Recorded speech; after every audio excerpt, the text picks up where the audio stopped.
ជាកំងដាក់ចិត្តស្មោះសរបងជានិស្សិតស្នេហ៍កាត់ឡើងចិត្តនឹងចិត្តមិនគិតមានថ្ងៃបាយគ្នាញើហូដាក់ខ្លួនស៊ូព្រមងារសន្យាការនឹងគ្នាពេលបងចប់បរិញ្ញា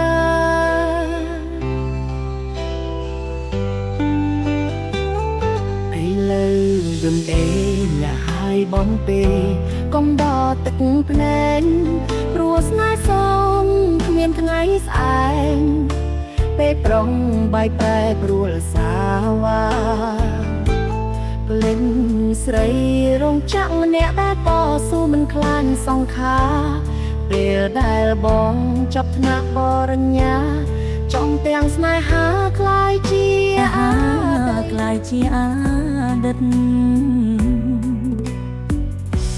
ខ្ញុំត្រូវស្លាប់ទៅចិត្តខ្ញុំបាត់ឈឺចាប់មែនទេឬខ្ញុំត្រូវតែរងចាំគេឲ្យគេអាណិតរាប់ដៃចំណាំ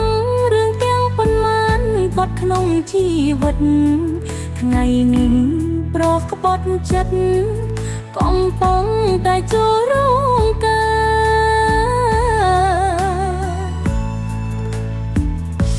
នាងសែងសំណាងបានរូបយកបងជាប្តីអូនវិញធ្លាប់តស៊ូនឹងថ្លៃមានមេវ័យត្រឹមឈឺខ្លោចផ្សាទឹកភ្នែកច្រើនต้องមិនដឹង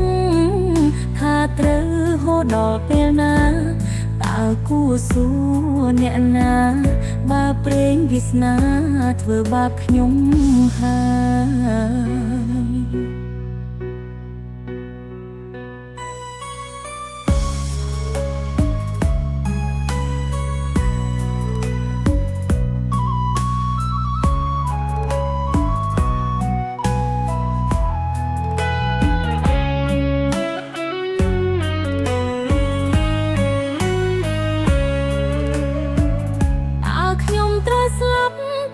ខ្ញុំបាត់ឈឺចាប់មែនទេឬខ្ញុំត្រូវតែរងចាំគេ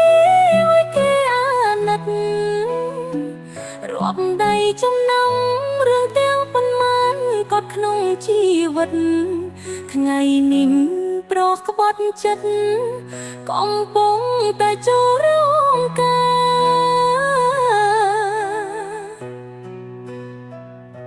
នាងសែងសំណាងបានរូបយកបងជាប្តីអូនវិញធ្លាប់តស៊ូនឹងថ្លៃមានន័យអ្វីត្រឹមឈឺខ្លោចផ្សាទឹកភ្នែកច្រើនต้องមិនដឹងថាត្រូវហូរដល់ពេលណាតើគួរសួរអ្នកណាបើព្រេងវាសនាធ្វើបាបខ្ញុំហើយ